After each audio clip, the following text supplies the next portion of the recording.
Hey, everybody, Kevin here with Pursuing Pixels, and welcome back to another edition of Save It for the Cast. And as per usual, this week it's just going to be John and I, but I'm going to be kicking the ball over for some chit-chat and conversation in just a couple minutes here after I talk about some of the stuff that I've been playing, which for once, for the past few weeks or past handful of, I feel like past month or so, I feel like I haven't been able to dig into like enough stuff, just been kind of scraping on the surface or playing some stuff that I've been, super familiar with or kind of just, scraping the surface on some like retro stuff that I've talked about on previous episodes. And if you tuned into last week's regular episode with just John and I as well, this is kind of a snippet from that. We kind of did things Save It for the Cast style, just kept things kind of conversational because, again, both of us were just kind of playing stuff that we've talked about a bunch in the past, whether it was with me with playing more Shotgun King and Punk Cake stuff, or John doing more Genshin Impact and having some more thoughts on that. So on the second half of the episode here, when we lean into the conversation with John and I, we kind of lean into some more thoughts on Genshin Impact, just kind of like music and stuff. John's been doing some PICO-8 development and some sound design with our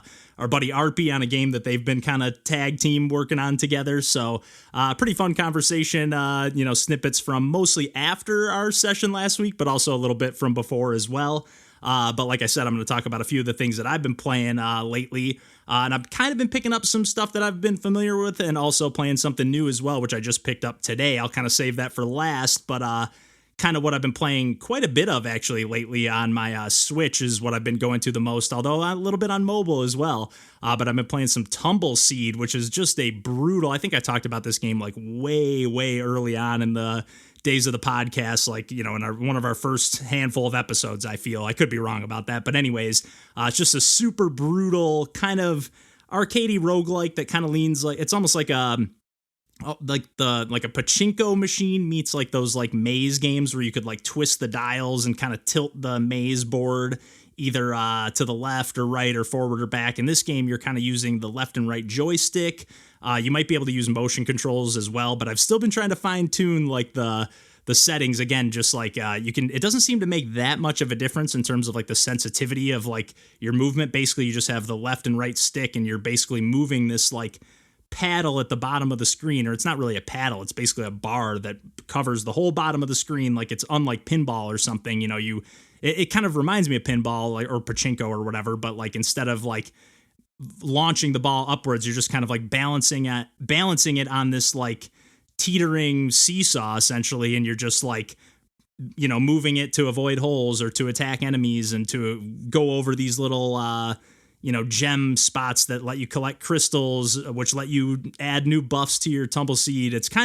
It's almost too hard for its own good. I know they added some like, and I think they even added this like long ago when I talked about it before on the podcast, but thankfully they added like some modes that like break up the campaign into like 4 separate individual campaigns, and then you can play like the full like adventure mountain with all 4 of them stitched together, which is what I've still been trying to do, even though I honestly can only beat about one chunk of, a quarter of it at best, maybe get through like half of the second level or second stage. But I have cleared 3 of the individual campaigns, like the individual sections on their own, and I just have that last like snow, mountain peak, whatever, which is the hardest one. It's kind of like, the ground can kind of crumble beneath you a little bit. There's just so many holes, so many pitfalls, and because you don't have direct control of your like TumbleSeed character and you're just moving like this paddle bar up and down and just kind of letting gravity roll you left or right or whatever, it's just so hard to dodge stuff or even attack enemies or trigger things at the right time. It's almost too hard for its own good, but thankfully it's so stylish. The music's amazing.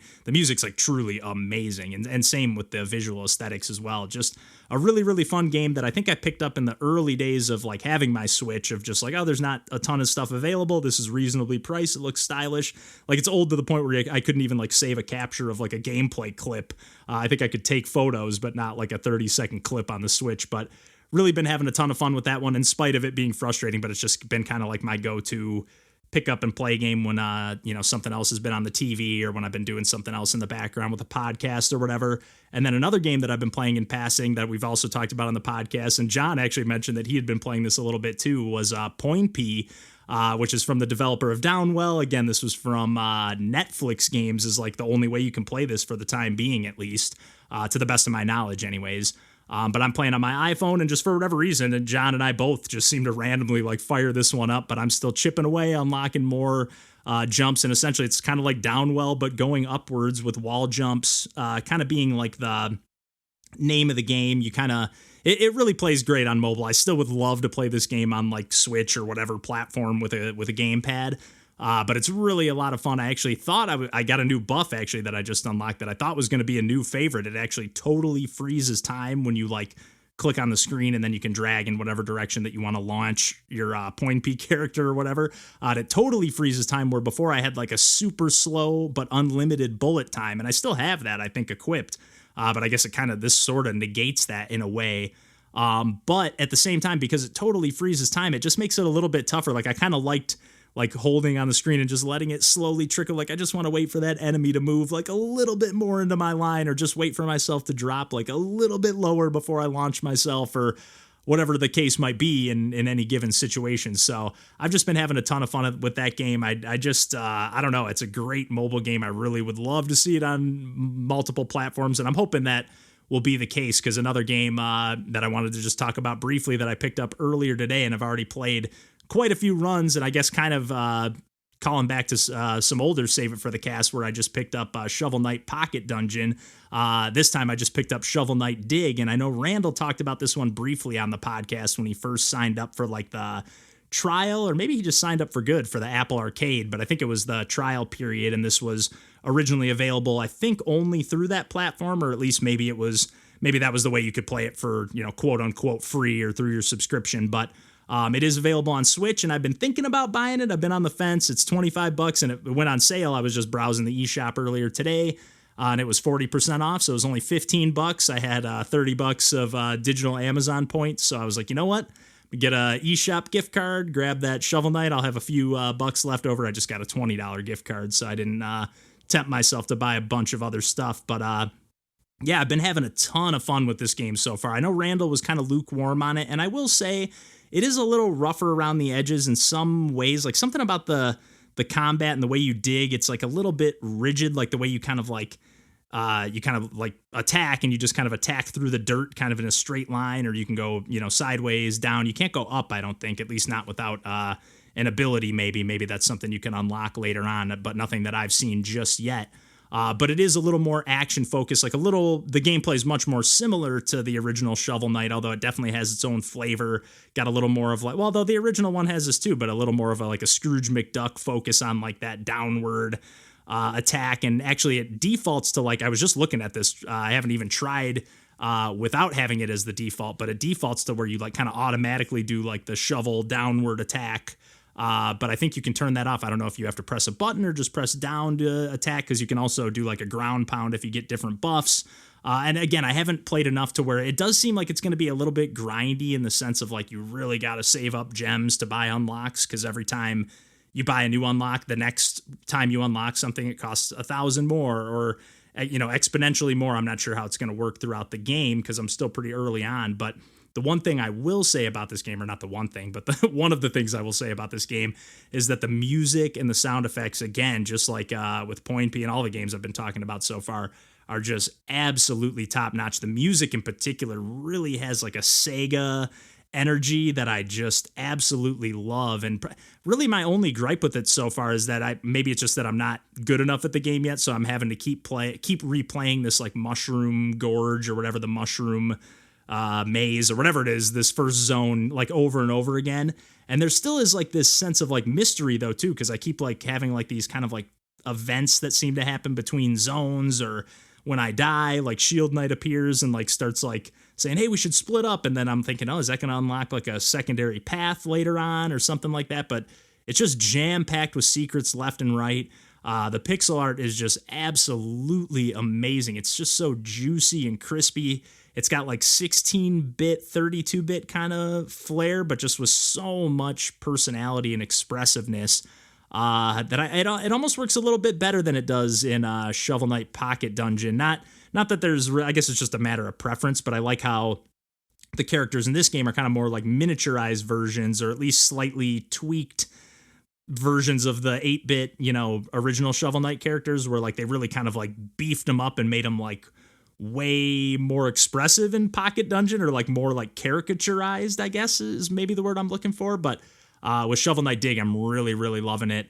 Yeah, that second zone in particular, which I've been dying like as soon as I get there, but like it's got these awesome like waterfalls that you can like dig away some blocks so that it'll like clear away a path so the water can flow, and then like start turning a water wheel gear thing to open some gates. Like just secrets jam packed everywhere. It's so fun to bounce off the enemies. It's a really hard game too. I know they were kind of leaning when they were developing this game. I know they're like, we basically want to try to make like Shovel Knight meets Downwell, to call back to POINPY there as well for a second. But Downwell is possibly my favorite game of all time, definitely one of them. So and Shovel Knight's right up there as well, or at least right up there in terms of like quality. So it's kind of a no-brainer when they announced that this one was coming out, and I'm glad that I finally have my mitts on it. Again, I've only played maybe like an hour or so at most, but it's one that I think it's already grabbed my attention a little bit more than Pocket Dungeon, which definitely grabbed my attention quite a bit as well. So I'm looking forward to playing some more of that. But on that note, I think I've done more than enough rambling here for the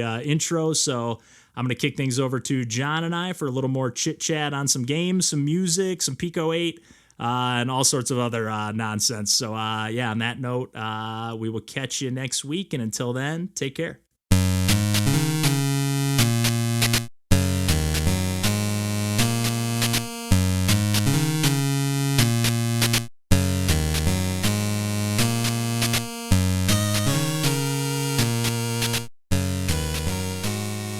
That kind of stuff, like, I mean, it can sound good. Like my buddy Josh's band records that way with like a lot of like in studio drums. Like I think he just, the other guy JP like just programs it all in. Like I don't think he triggers it, just like does it, And it's like if he didn't tell me, I wouldn't know. To be honest, it's like impossible to tell at this point. But like, and they do their guitars even like with digital like amps and stuff. Like they literally just plug in and use plugins. And like again, I was like, the tones sound legit awesome. Like I was like, I legit was like, I might look into getting one of those iRig things, even if it's that's like the whatever app or thing they have.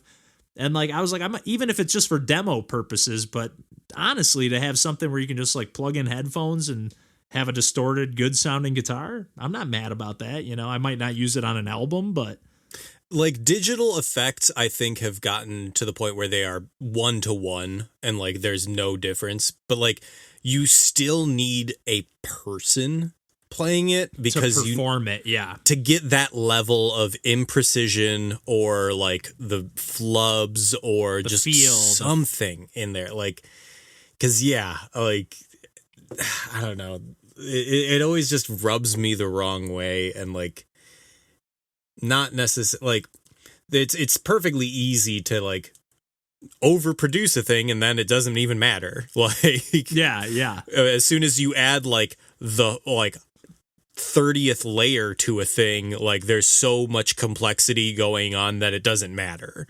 I used to be, when I first got into like recording, like when I had GarageBand on my first like Mac laptop or whatever, like that was the main thing I loved doing. Just add another layer, add another, because it sounds sick. Add another harmonizing octave riff. That's like Steve. Like that's all Steve does. Just layer, stuff you could never do. Live. And like eventually you're gonna land on a cool hook or a cool riff or something that sounds complementary to the other thing, and you're gonna be like, yeah, sweet. But like eventually it's just like overwhelming. It's like sounds good, but it just sounds like a mess at the same time. So part of the reason why I actually like took the dive into PICO-8 is because I had been working with RP to do the soundtrack to one of their games. No way. Heck yeah, dude. Yeah. And it was in PICO-8. And like the thing was that the soundtrack was like tied specifically to like the like timing of like when gates would go up and down. So like that I had to like time the BPM of the like songs to like trigger, and like I was like, all right, so if with every 2 times I want it to be this many like phrases in a thing, like, and so like it was very much like in the guts of the like actual gameplay. Like it wasn't just like making a soundtrack. Like I wanted to make sure that it was like actually syncing up with the game. And because of that, like I was being like very particular about like what sounds made it through, because there are 4 channels of audio in the PICO-8, and when the like game would trigger a sound effect, it would overwrite one of those tracks. Like the NES does that a lot. Yeah. So then like I was like, oh fuck, I need to reorganize these songs, like, or combine certain tracks in the 4 tracks that I have to be like, okay, what is the like sacrificial tone when a sound effects is playing? Like, I don't want it to, I need to have like the 4 on the floor beat going, because like the timing of That's like the gates like needs to be there, and like, okay, this is either a bass line or a rhythm track, like that needs to be preserved. Like, I think that this is the main melody or hook line, and like, all right, this is the color track, and that is the one that can be like taken out and then actually heightens when you aren't like engaging with any sound effects and you're just playing the game, and then you hear it suddenly and like can get into that rhythm. I was getting so in the weeds of like being asked as like, hey, can you add some songs to this game? And I'm like, all right, I'm going to write, I need to like put all of my effort into it. And because of that, like I got really like interested in how it like fit into the game. Like, and PICO-8 especially, because it has such a hard limit on what the like file size can be. Yeah, they call them tokens, I believe, if I'm not mistaken. There's like a certain number of tokens you can use, which is like, I think, just lines of or text of code or whatever. You know, I don't know how it translates, but and like the game was complete at that point. It was just like little bits of tweaks. So like I literally had a like finite space to like put tracks in. And so I was like, oh, okay, you know what would be a good way to cheat this is if for the like 2 of the 5 tracks, one is just a teaser version of the later track that comes back where it's like, all right, I'm only going to put in 2 tracks or like into this song, and then when you play the like final version, it has all 4. Okay. And that's like, awesome though. Oh yeah, that's a smart way to get around a limitation that I otherwise have, and like it's a real cheat way to double the length of a soundtrack. But I love that, man. That's awesome that you it's not Spirit Lands by chance, is it? No, it's not. Okay, that was the game they made for the first Pursuing Pixels James Jam Game Gam. I know they were working on a game for the recent one, but they didn't get it done in time. I don't know if they've continued working on it after. Is there like a mech involved? No, this one is ghouls and gates. Okay. I was trying to come up with like synonyms and not give the title of the game, but I couldn't. I was like goblins and but yeah. No, it's a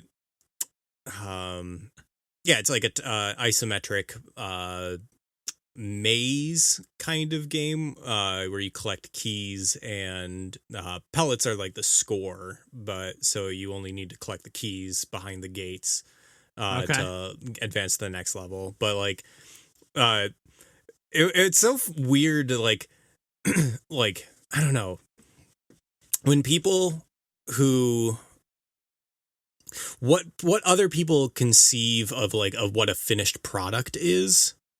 I don't know. Yeah. Because like when I took like the version of the file that they had made, and they're like, I had put in one song that like I put together after like watching a tutorial, and they're like, just get rid of it. It's not good. And then like I listened to it and was like, this is good. Like you got the timing, like you got every part of it right. Like I'm just going to tweak like a little bit of it and like add in another 2 tracks. But like, this is a perfectly good track. And I don't know how like you could have stumbled across making it and like been like, I don't know what I'm doing. Like you obviously know what a good song sounds like. So like, and you were able to do it. So I just think it's fascinating to like, I don't know, like see what other people like look at as like, oh, this isn't good enough. And then like you see it and you're like, no, this rules. What are you talking about?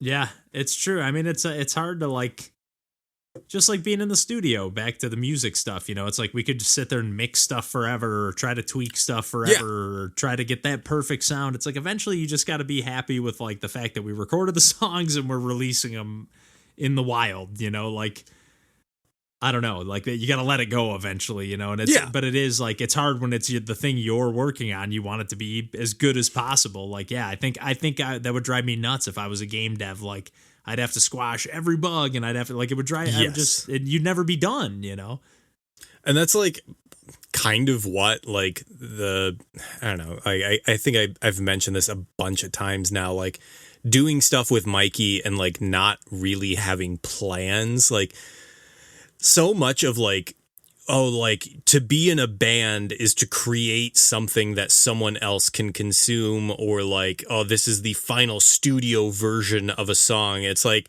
we continued to write all the songs on Deej after we recorded them. Like, yeah, those are like the versions. They're better now than they were on the recordings. Yeah. But like at some point you do kind of have to just be like, all right, we're done. Like I like, we might make a better version of this, but like we just gotta like finish this. Yeah. We got to move on and, like, focus on new songs or whatever, kind of let it go a little bit. Yeah. But like no like finished product is like actually the like final version of a story, like, or anything. Like nobody makes a piece of art and then never thinks about it ever again. Yeah, and wishes they could like do something different. Yeah. And like so many games ending. get like patched after the fact that like, especially like, now, yeah. And there's like an expectation to like get patches after the fact, when like games that were released on cartridge just like that had a bunch of bugs. Just broken. Yeah, like that's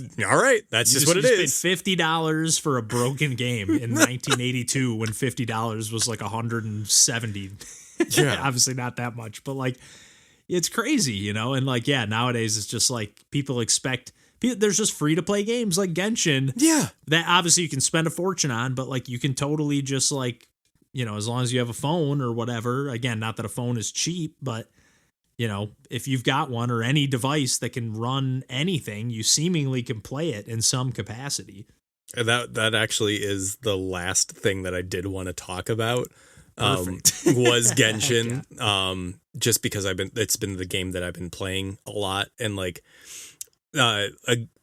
as always, I do want to like stress that like this is a game that like is an exploitative game that is profiting off of addiction, and there is just no way around that. No getting around it. Yeah.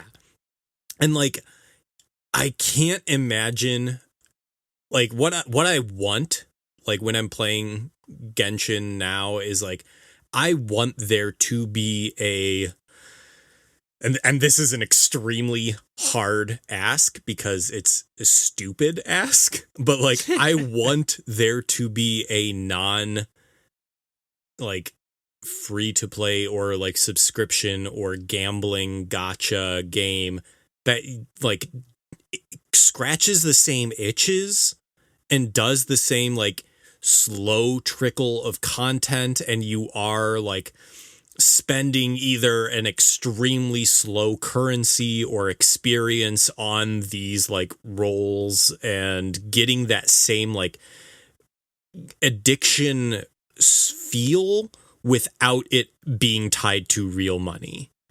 Would you be mad if it was like, because like you've mentioned, kind of like every continent that they've added is kind of like a new world or game or whatever? Like, what if it rolled out whereas like every one was like another $10 and you got like the next, like, would that be, to me, that at least seems better. That is better, but like the thing that I'm actually like want to like, and that would just make it, that would transform it from a gacha game to a DLC game. Right. Which is still not a huge, like, I don't want to have I want to eventually just buy a game and have it sometimes, But like that, what I would want, and I don't know if this is even possible, but I want a game that you would buy once, but has somehow formulated in the same way that a gacha game is. And so like you would be like doing your daily tasks to get this like slow currency, like, but it would be a done game. It would be a game that is massive on the scale of Genshin Impact, but it is still walled. Like the content is like kept from you as a player and meted out in the same way that a gambling free to play game is. Like I'm trying to think of like, how do you make a game that does the same thing to people with addiction, but like doesn't force them to pay money? Yeah. Like, because like to some extent, it's like you do understand the fact that like they need money to keep coming in to keep developing the game.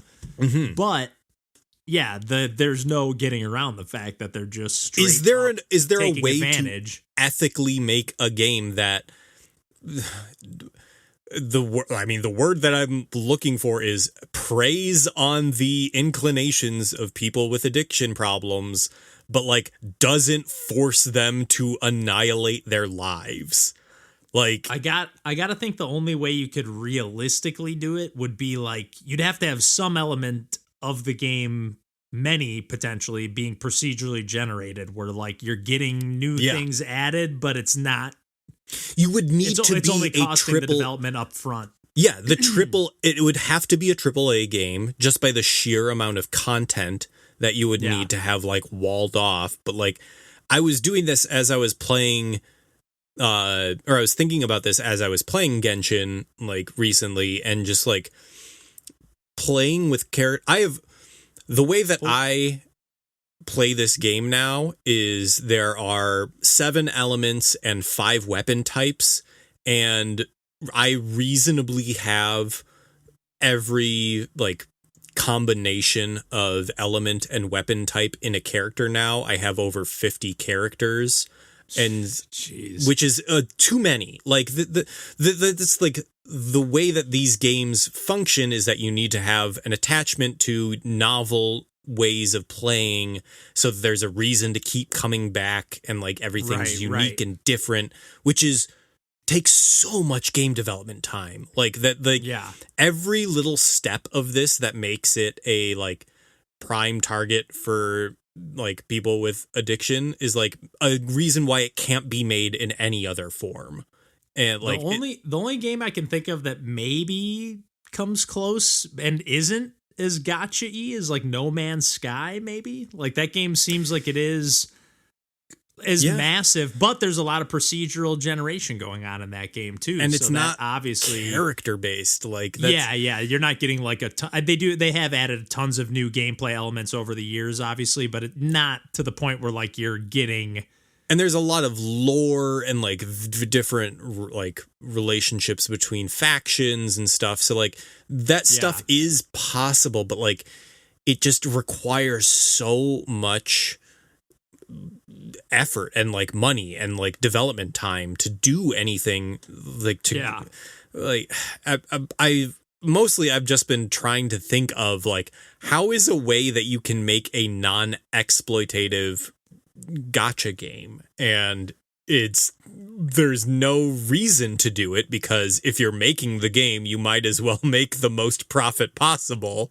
Well, you know, it's like it's evolved into that from like World of Warcraft. Like at least with World of Warcraft, you just had a subscription. Like I remember back then, like when me and Randall worked at Best Buy, it was like I would see the box and be like over 7 million subscriptions on the sticker. I'm like, they're literally making 15 or whatever the subscription bucks, $15 a month from 7 million people. This is crazy. Yeah. But like at least that was just like you just paid it. But I think you could buy other shit too. I don't really know how that game worked, but I think they had stuff similar to loot boxes and stuff. I don't really know. But it wasn't anywhere near the like. It was at least like you could just pay that. Maybe that would be the way to do it a little more fair. Like if Genshin just if you would like love that game and you knew they were just going to keep adding to it continuously, and you could just say, hey, I'm going to pay $10 a month to but that's play the this thing game is that forever. There's always a way to like make it quote unquote more fair, but there's like I don't think there's any way to do it where you pay for the game once and you own it. Like I just don't think that that's possible, because it's it's so difficult to make a game at the begin, like in the first place, but then to make a game that will have this very specific like way of meting out content and walling it off and getting you to engage in a very specific way.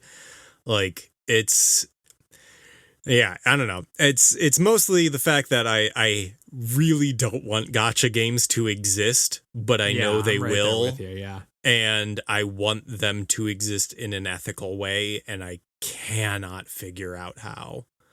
But yeah, I mean, even again, I tried playing. I talked about it on the Save It for the Cast the other day, the most recent one. But like, I'm playing some Rocket League with my cousin the other day. Actually, I mostly just watched him play. But like, now that it's so different, now that it's free to play, like just everything about that game, it's like the same game, but it's not. It just, I hate playing it. Kind of like, I love it.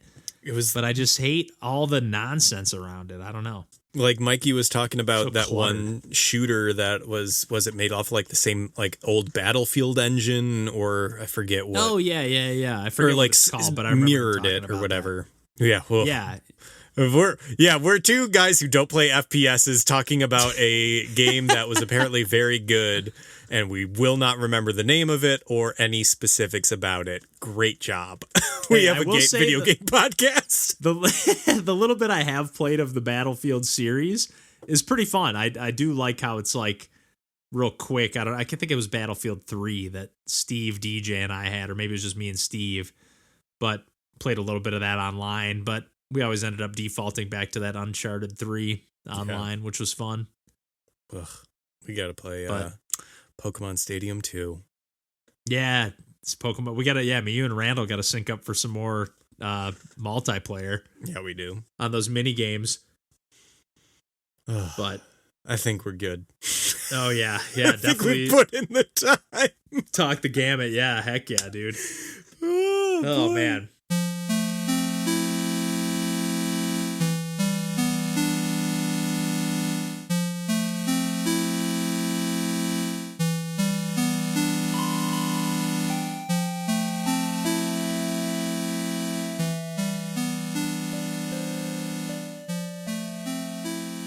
But yeah, man, I hope you end up hearing back from something, but I'm glad to at least hear that work's been a little bit better. Yeah.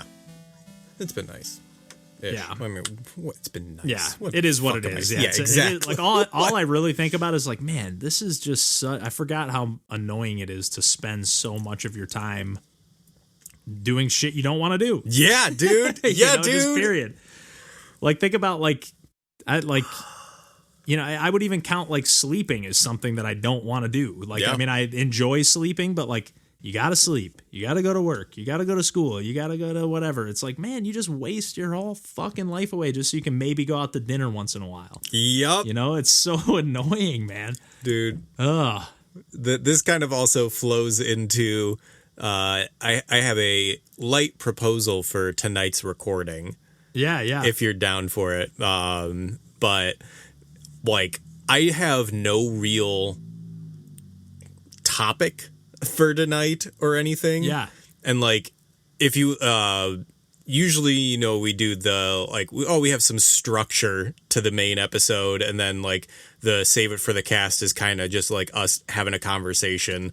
Is like, if there are any games that you wanted to like cover, like I would say like maybe opening with that, and then just like having the rest of the episode just kind of be conversation about games in general.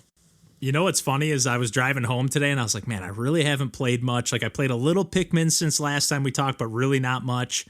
All I've played is like Shotgun King, which I picked up on Switch. And I was like, so I have some thoughts about like what's changed and stuff on that. So I was kind of brainstorming, like, how can we frame the episode tonight? Like, I don't know what John's been playing. I was like, I know he's mentioned he like started working on messing with PICO-8 and stuff.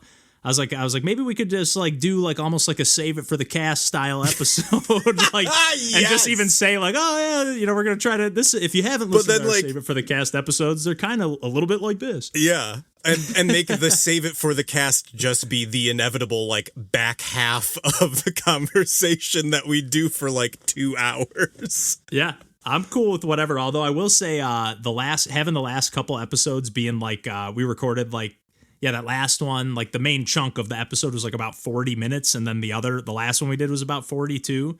And that like chunk editing wise, especially with me working now, is like feeling like a nice sweet spot.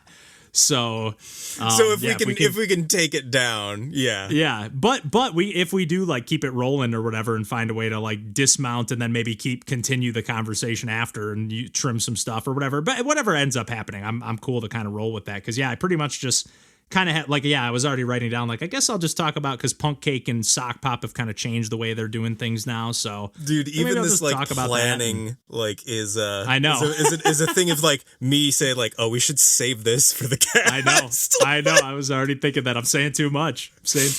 Half the time the save it for the cast stuff is just being like, oh, it's just us planning what we're going to talk about. And then we end up veering into dude, like, okay, no, this is something else. Okay. We need, let's clap.